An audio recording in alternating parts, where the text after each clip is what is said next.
अपनी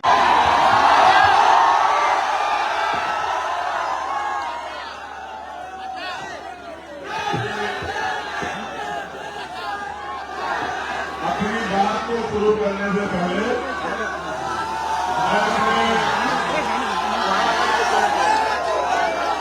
पीछे और पीछे भाइयों से आगे पीछे करिए, थोड़ा पीछे और पीछे और पीछे। मैं एक शब्द भी नहीं बोलूंगा।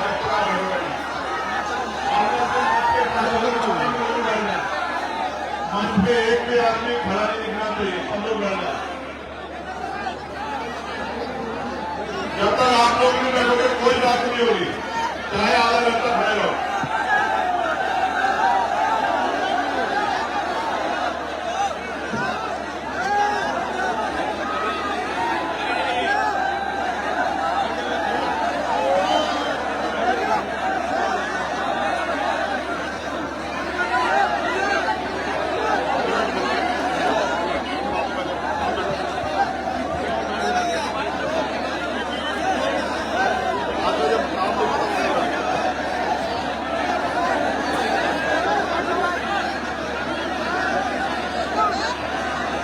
बहुत जल्दी करना पड़ेगा ये।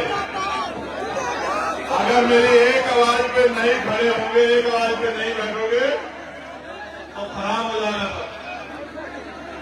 लोग ये कहेंगे कि ये भावुक लोग हैं, ये वफादार सिपाही नहीं है। और समाज को आज भावुक लोगों की जरूरत नहीं है, सिपाहियों की जरूरत है। इसलिए बैठ जाओ।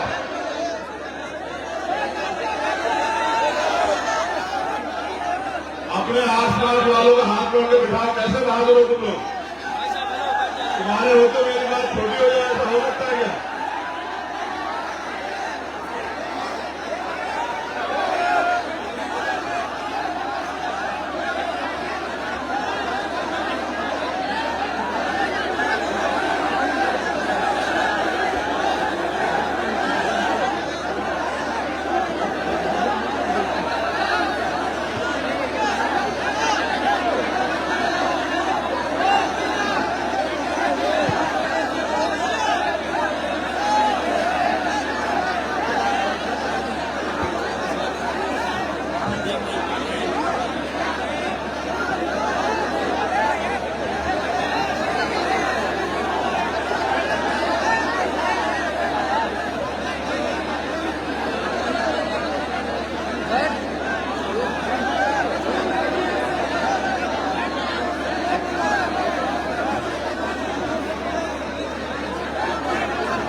बस थोड़ी सी कमी रह गई, जल्दी से सुधार करो।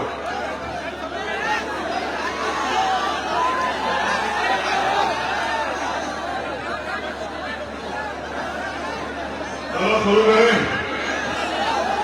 दोनों हाथ उठा के बताओ, सुनना चाहते हो? जय भीम, जय भारत, जय मंडल, जय जवान, भारतीय संविधान जिंदाबाद। ये क्रांति की धरती, यहाँ उपस्थित मेरे सभी सम्मानित साथियों, जो मेरे सामने की तरफ है, मेरे साथ इस मंच पर उपस्थित आजाद समाज पार्टी भीम आर्मी के सभी सम्मानित नेतागण, हमारे प्रदेश के सम्मानित प्रदेश अध्यक्ष। नहीं ऐसे तो चलेगा नहीं ना, यही कह रहा हूं, ऐसे नहीं चलेगा। तुम एक तो डी तोड़ के आ गए हो, फिर नाराजगी कर रहे हैं, क्यों चलेगा? ये प्रशासन के लोग बेचारे मदद नहीं कर रहा इसकी वजह। वैसे भी उत्तर प्रदेश प्रशासन के लोग मुझे लेकर कुछ ज्यादा ही सक्रिय हैं।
अभी तक का ये रिकॉर्ड है कि मेरे एक बार कहने के बाद कभी मुझे निराशा नहीं लगी। तुम फिर अब मैं तुमसे क्या उम्मीद करूं?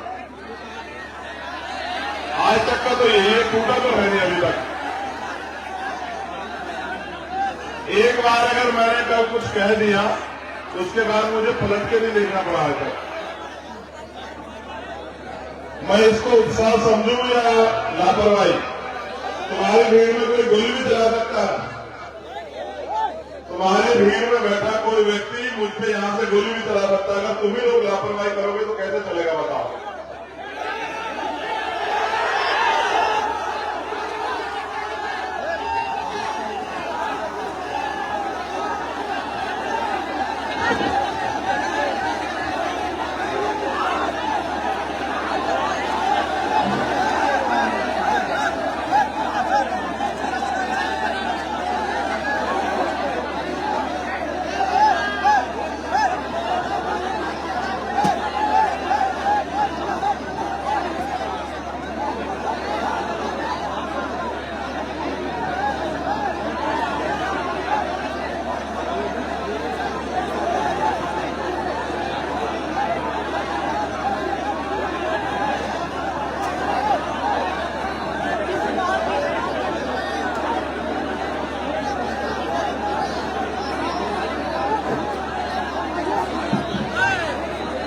ये तो हो चुका है।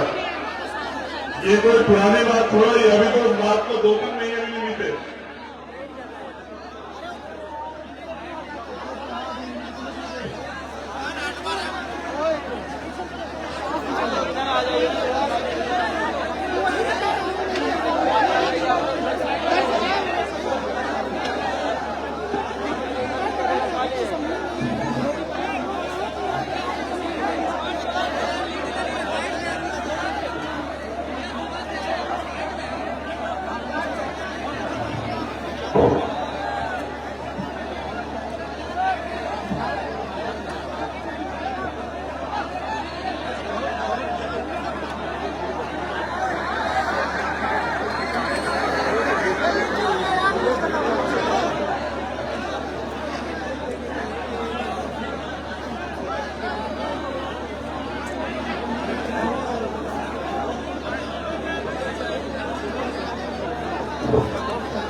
आज के कार्यक्रम के जो आयोजक हैं, जिन सब साथियों ने मदद की है, राजिक भाई, असद भाई, मोहम्मद अकरम, चंद्रशेखर, विक्की बोल, मोजिद, दानशील, आफ्ताब, मुलायम यादव, सुनील, लालू यादव, सलीम प्रधान, जाकिर भाई, मुन्नू चाचा, अख्तर भाई, अकबर भाई, लंदन भाई, इरशाद भाई, आसिफ भाई, अकरम भाई, डॉक्टर फैसल, सप्पू भाई और पूरी पूर्वांचल की कमेटी का मैं धन्यवाद करता हूं। चलो समय खराब मत करो, जल्दी से बात करेंगे। अब जो जहां है वहीं रह जाओ। समय समय पे भारत की धरती पे जन्मे सभी संतों, गुरुओं, महापुरुषों को नमन करता हूं। सबसे पहले तो मैं आपसे खेद प्रकट करता हूं कि मुझे आने में बहुत देर हुई। आयोजक साथियों ने बहुत मेहनत की थी, आयोजक साथियों ने बहुत हिम्मत जुटाई और मेरे अच्छी तरह याद है जब मैंने 3 बजे करीब जानकारी ली थी तो इस पूरे ग्राउंड में कोई ऐसी जगह नहीं थी जहां हमारे लोगों ने इसको भरा ना हो। लेकिन क्योंकि जब आप किसी सफर को पार करते हो, कई तरह की मुसीबतें आपके सामने आती हैं। जब हमने 29 तारीख की रैली दी थी, तब हमें नहीं पता था कि उत्तर प्रदेश की रैली के साथ साथ मध्य प्रदेश और राजस्थान का चुनाव डिक्लेयर हो जाएगा। अचानक से चुनाव डिक्लेयर हुआ और 29 तारीख में ही हमारे गठबंधन के साथियों ने एक रैली जयपुर में रख ली। अब मेरे पास ये रास्ता था कि पहले मैं यहां आऊं या जयपुर जाऊं। आपको इस बात को जानते हैं कि अभी मैं कुछ दिन पहले गोरखपुर आया था। जब भी आपने मुझे बुलाया मैं आपके बीच आया, लेकिन जयपुर के साथियों की उम्मीदें थी कि वहां इलेक्शन है, आप वहां रैली में समय दें। मैंने भरसक प्रयास किया, तमाम साधन संसाधन लगाए और बहुत मेहनत करके मैं वहां से 4 बजे एयरपोर्ट आ गया कि किसी भी देर तक 6 बजे तक आपके बीच चला आऊंगा। लेकिन आपकी जानकारी के लिए बता दूं कि जयपुर एयरपोर्ट अडानी जी के पास है और आप जानते हैं अडानी जी मुझसे कितना प्यार करते हैं, अडानी जी के मित्र मुझसे कितना प्यार करते हैं। उन्होंने एक नया टैक्स लगाया है कि जो भी व्यक्ति उड़ेगा उसको इतने पैसे देने ही पड़ेंगे। हमने पैसे भी जमा करा दिए, उसके बाद भी उन्होंने क्लियरेंस नहीं दी। 1.5 घंटा उन्होंने मुझे वहां प्लेन में बिठा के रखा, 1.5 घंटे बाद। वो जानते थे कि आज फूलपुर की धरती में आपने जो सैलाब किया है, जब उसकी तस्वीरें जाएंगी तो स्थापित दलों की नींवें हिल जाएंगी, बहुत सारे लोगों की नींद हराम हो जाएगी। जो अपने आप को इस प्रदेश का नेता कहते हैं, उनकी रातों की नींदें उड़ जाएंगी। इसलिए जानबूझ के षड्यंत्र करके मुझे रोका गया और मेरे साथी निराश हो गए। मैंने उनसे कहा निराश मत हो, उत्तर प्रदेश के मेरे बहादुर सिपाहियों, मेरे भाइयों, मेरे साथियों, निराश मत हो। कोई मतलब नहीं बनता निराश होने का। मैं आपको पूरी जिम्मेदारी से कह रहा हूं, मैं 25 तारीख को चुनाव खत्म हो जाएगा, मैं आपको वचन देके कह रहा हूं, मैं दिसंबर के महीने में फिर लौटूंगा आपके बीच। और मैं कौन वादा आपसे कर रहा हूं, अपने नेताओं से भी कर रहा हूं, वो बहुत मेहनत करते हैं कि यहां 2024 का उत्तर पूरे देश का लोकसभा का चुनाव खत्म होगा। मैंने अभी जो हमारी पार्टी के राष्ट्रीय सचिव है उनको बताया, चौधरी साहब को, कि पूरे 3 साल कोई गांव, कोई कस्बा, कोई शहर, कोई तहसील, कोई जिला नहीं बचेगा। चप्पलों से इस पूरे प्रदेश को हम लोग घूम घूम के लोगों को जागरूक करने का काम करेंगे। हमारी लड़ाई एक दिन की नहीं है मेरे साथियों, एक दिन में कोई परिवर्तन होगा भी नहीं। मैं आपको याद दिलाना चाहता हूं, गौर करो, आपने पूरे दिन मेरा इंतजार किया, आप भूखे प्यासे यहां बैठे हो। मैं धन्यवाद करूंगा हमारी माओ बहनों का जो वहां बैठी है, और आपको तो नौजवानों में तो जोश है, लेकिन मैं उनके हौसले की दाद देता हूं। यही लगभग समय था सोचकर में कि 9, 9:30 बजे वो मेरे इंतजार में थे और मैं मध्य प्रदेश और उत्तर प्रदेश में आपके आगे सोनगढ़ से यात्रा लेकर गया था, संविधान बचाओ यात्रा। फिर मैं पूरे मध्य प्रदेश राजस्थान में गया, मैंने देखा कि रात को 1-1 बजे लोग इंतजार कर रहे थे, 1-1 बजे लोग इस उम्मीद से खड़े थे कि चंद्रशेखर आजाद आएंगे और हमें रास्ता दिखाएंगे। मैं आपको भी ये कहने के लिए आया हूं, ये वो धरती है जिसने पूरे देश को रास्ता दिखाया। आजमगढ़, फूलपुर, लालगंज, ये वो धरती है जिसने पूरे देश को बहुजन समाज के आंदोलन को रास्ता दिखाया। मगर मुझे आपसे कहना, आप मेरे नौजवान भाइयों की संख्या ज्यादा है। जब राजतंत्र था देश में, तब राजा महाराजा उनके जो मंत्री थे वो बैठ के निर्णय लेते थे कि जनता पे किस तरह से राज करना। हमारे महापुरुषों के संघर्ष के कारण इस देश में लोकतंत्र आया, और लोकतंत्र का मतलब ये है कि जनता द्वारा जनता का शासन, सरकार को चुनने का। पहले रानी के पेट से राजा पैदा होता था, लेकिन अब राजा पैदा करने की ताकत आपके वोट में है।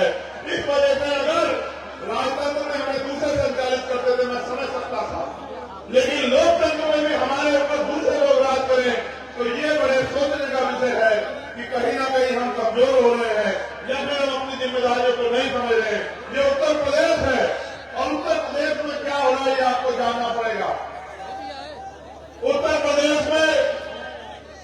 प्रदेश के मुख्यमंत्री अभी और जो बात मैं कह रहा हूं टंके की चोट पे कह रहा हूं, वो दलित सम्मेलन कर रहे हैं। चुनाव आ गया है, दलित सम्मेलन कर रहे हैं, लोकसभा का चुनाव नजदीक लग रहा है। और जब वो दलित सम्मेलन कर रहे हैं, मैंने परसों पूछा, मेरठ में एक दलित समाज के व्यक्ति को मारकर एक अपराधी ने लटका दिया और पुलिस को फोन करके कहा कि मार के लटका दिया, लाश ले जाओ। मैंने मुख्यमंत्री से आग्रह किया कि मुख्यमंत्री जी आप ये बताओ अपने सम्मेलन में कि हमारे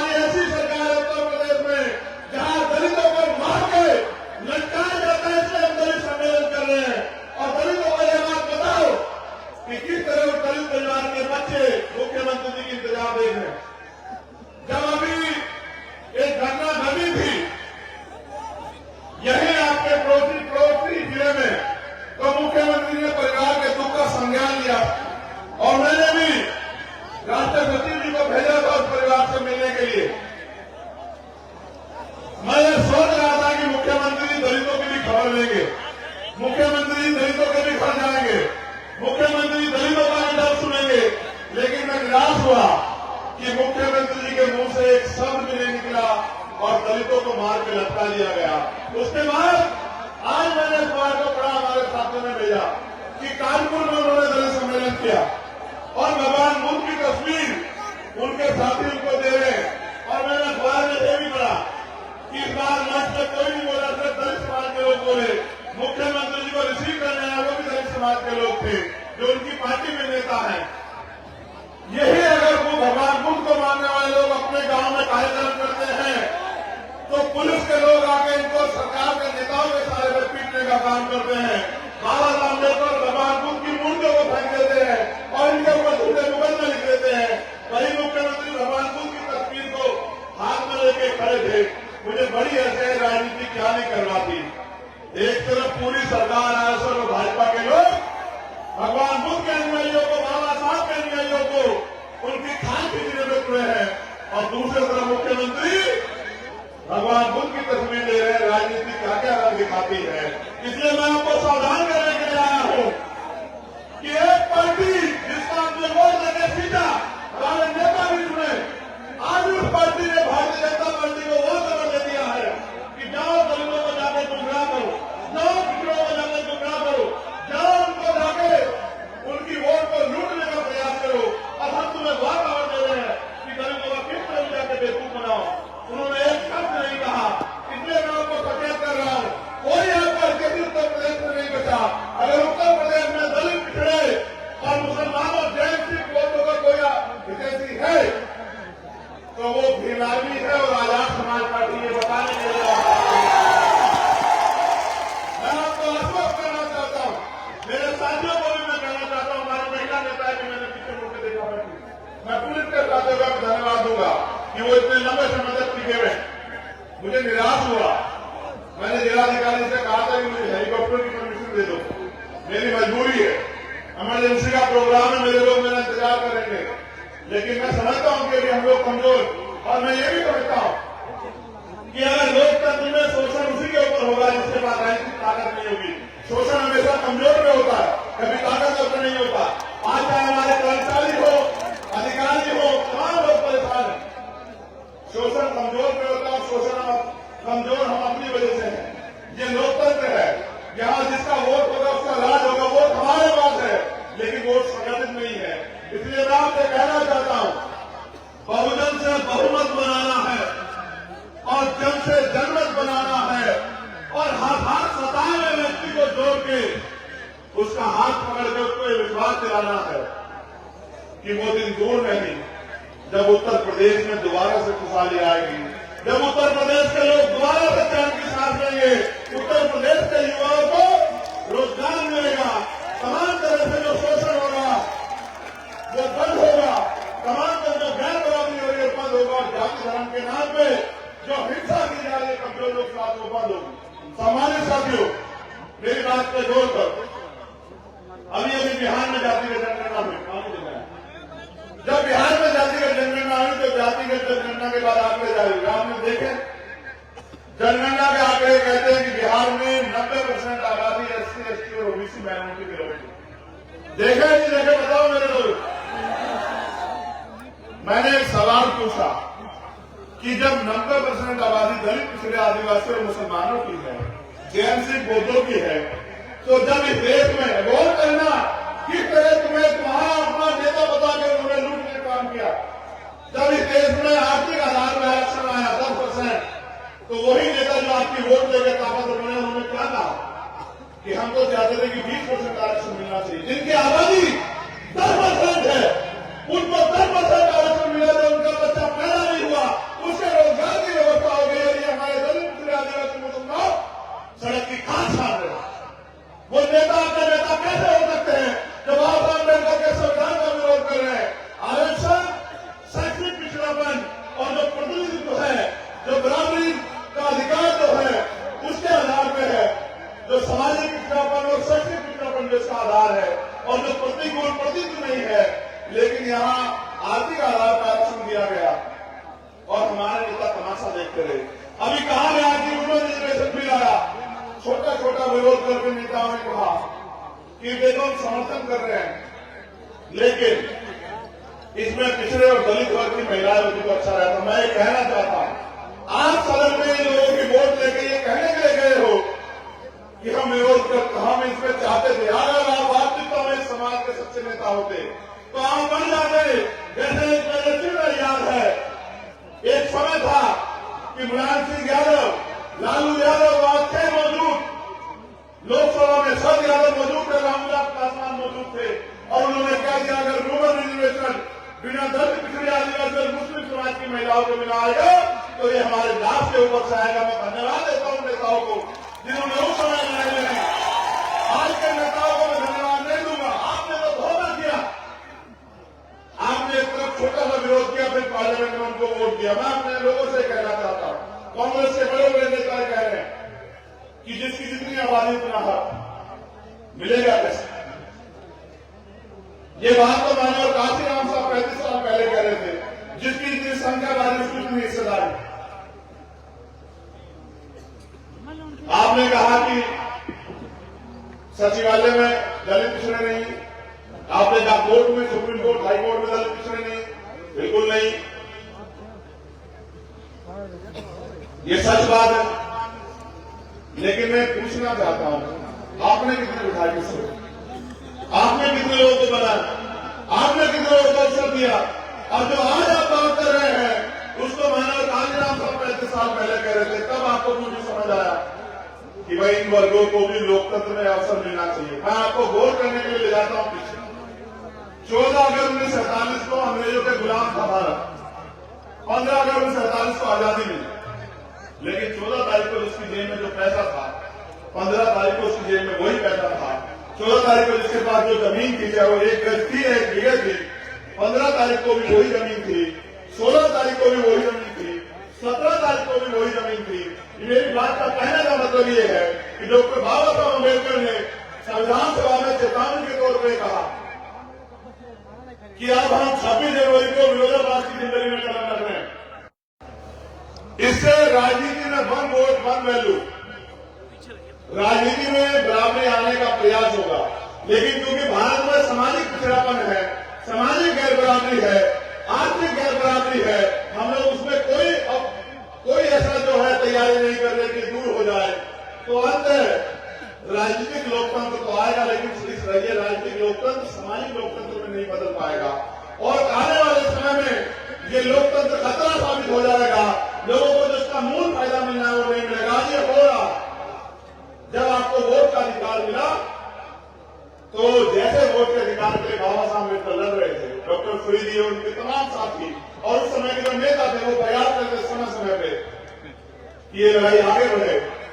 उस तरह से विरोधी भी प्रयास कर रहा था। उन्होंने कहा वोट इनके पास है, नोट हमारे पास, हम इनकी वोट को नोट से खरीद लेंगे। ये लंबे समय चला। अगर इसको कोई तोड़ पाया तो माननीय काशीराम साहब तोड़ पाए, जब उन्होंने गली गली जाकर लोगों को कहना शुरू किया कि वोट की रक्षा बहन बेटी की रक्षा की तरह करनी, और समाज में लड़ाई ही, समाज खड़ा हुआ, तैयार हुआ। फिर ऐसा हुआ कि गरीबों के बेटों को नकार कर अमीर लोगों को फिर से जो है कुर्सी देनी शुरू कर दी। और मैं इशारे के तौर पर कह रहा हूं, आप समझदार लोग हैं, जो बात मैंने भी आपसे कही मैं उसको जोड़ के कह रहा हूं कि 2006 से पहले माननीय काशीराम साहब ने जो नारे दिए, आप गौर करना, बहुजन समाज के सिपाही हो, ये हमारे जो सामान्य नेता जो नेतृत्व करते हैं, जो नारे माननीय काशीराम साहब ने दिए, जिसकी इतनी संख्या वाली उसकी इतनी हिस्सेदारी, आज उस नारे को कांग्रेस पार्टी के बड़े बड़े नेता अपने शब्दों में कह रहे हैं। लेकिन जो जिनको काशीराम साहब विरासत देके उन्होंने 2 महीने में बदल के रख दिया, उन्होंने बहुजन से सर्जन कर दिया, उन्होंने हाथी से गणेश कर दिया, ब्रह्मा विष्णु महेश कर दिया, उन्होंने अपने स्वर्ग में इस महापुरुषों के इस आंदोलन को कमजोर करने का काम किया। आज ये सोचो, देश की वो पार्टी जिसने 50 साल राज किया हो, आज वो माननीय काशीराम साहब के नारों को दूसरे शब्दों में कह रही है। अगर हमारे लोगों ने विश्वासघात न किया होता तो आज ये दलित पिछड़ा मुसलमान आदिवासी इकट्ठा हो गए, इस देश की सर्वोच्च कुर्सी पे राज कर रहा होता, और कोई इनके तरफ आंख उठा के नहीं देखता। आप आगे उठा के देखो, एनसीआर के हर प्रदेश में और स्पेशली उत्तर प्रदेश में बुलडोजर